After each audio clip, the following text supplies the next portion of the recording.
Let's go watch it in 2D. No, let's go watch it in 3D. But if we watch it in 3D, then is it worth the cost?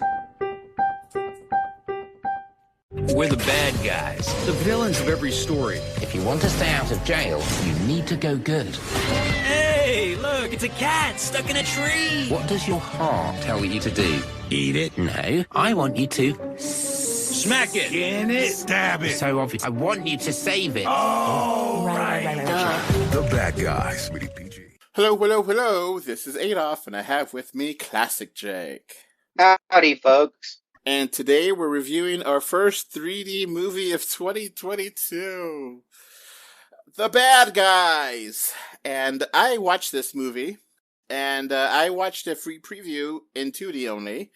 So I asked Classic Jake to watch it and tell me how the 3D was, and we'll be talking about this movie together.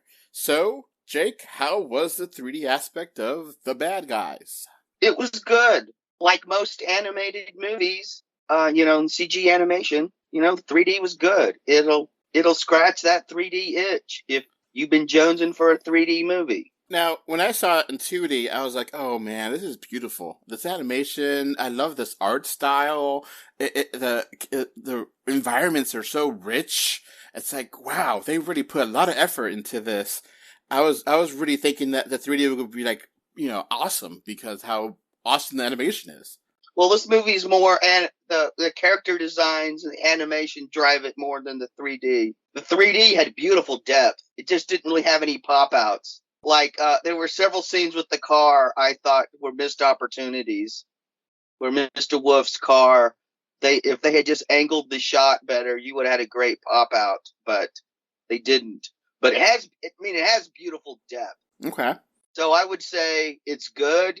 If you really are into 3D, and you're jonesing for a theatrical experience, it's worthwhile. It's just doesn't have that gosh wow factor in 3D.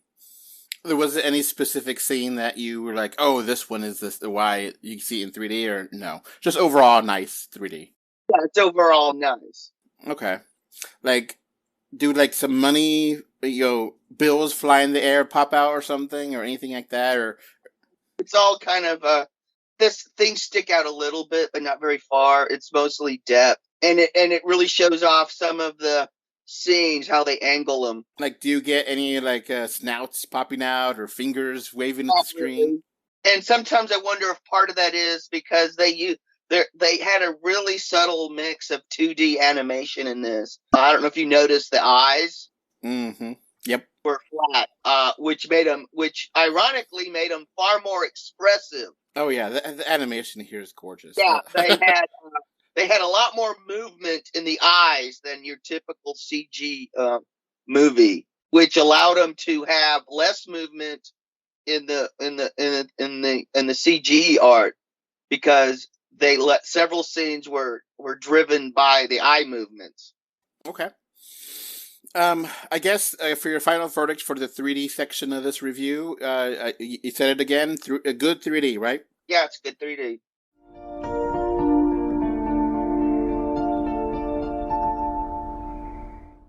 All right, now on to the movie itself. So, The Bad Guys is your animated caper heist movie with your anthropomorphic animals. You have a wolf, a snake, a spider, a shark, and a piranha. And each of those animals have their own little character. They're all different characters, and they all have their different abilities. And it's all stylish. Yeah. Now, you said this is based on a book. I never even heard of it. A series of children's. I wouldn't exactly call them children's books. They're kid friendly. They're almost like graphic novels. Got comic books, black and white, and they're basically a cross between a kid's book and a comic book. Now, this movie really feels like the trailers kind of lied to me because I feel like this movie looks on the trailers worse than I thought it would be. When I actually watched it, I was like, holy cow, this is awesome. This is a great movie. Trailers were confusing. and the movie's not. Now, there's parts of the movie that are really absurd, and if you really think about it, don't make any sense. But if you can go with it, go with the flow, like a shark being a master of disguise that fools everyone, and obviously it's just a shark in a dress or a wig. You know, I thought that it was funny. For me, what threw me off so much in this movie was that there's a mix of anthropomorphic animals, regular animals, and humans all existing at the same time. That threw me. I was like, what the hell is going on here? It's so weird. That didn't bother me in the least bit because this movie didn't define any rules. This movie didn't define its world. And I didn't have a problem with that because the story was so well defined and the characters were so well defined. This was almost like a Warner Brothers cartoon with the absurd.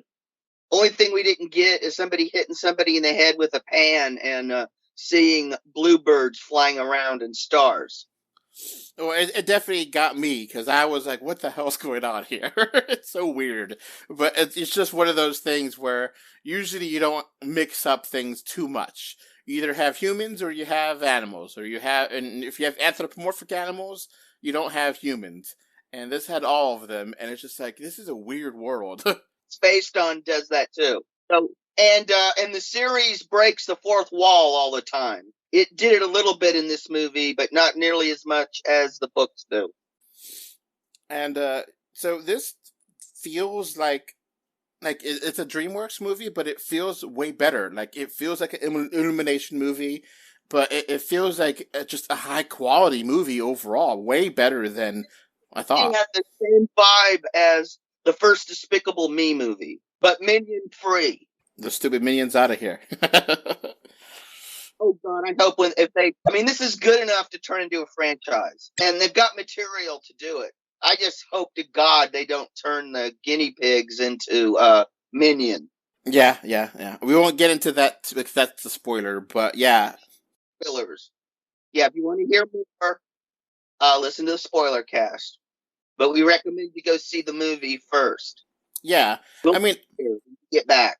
You as you watch the movie, you have an ability, or Mr. Wolf has a chance to go good, and it's one of those things where is it going to be good? Is it worth being good? You have some depth here that you weren't originally really thinking, and it's really interesting how they play it up, and there's a lot of twists and turns here. I actually did not see some of this coming. I was like, huh, okay, cool, and then oh wow, huh. Had some nice surprises and twists. I mean, this is a really good caper movie. And it's not dumbed down, but it's made accessible that I think a kid would have no problem following it.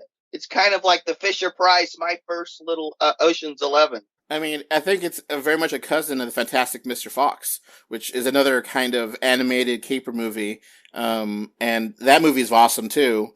But they're both kind of cousins here, and that one's stop motion, and this one, that's a Wes Anderson movie, and this is not. This is a mix of 3D and 2D animation. Now you mentioned like the eyes are like 2D, but the figures are 3D creatures. It's cool. It's nice. Yeah, and this thing is cast beautifully.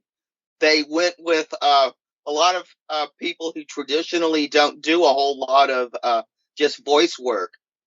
And then they showcased Alex Borstein. She's done a lot of stuff. You might know her. Most people probably nowadays know her from playing the ever-suffering manager on The Marvelous Mrs. Maisel. Mm-hmm. She played the police in this, and she's awesome. Doesn't she also play the wife on Family Guy? Okay. What's her name in that? I believe so. Lois. So, anyway, I love the voice cast here. I actually really love this movie.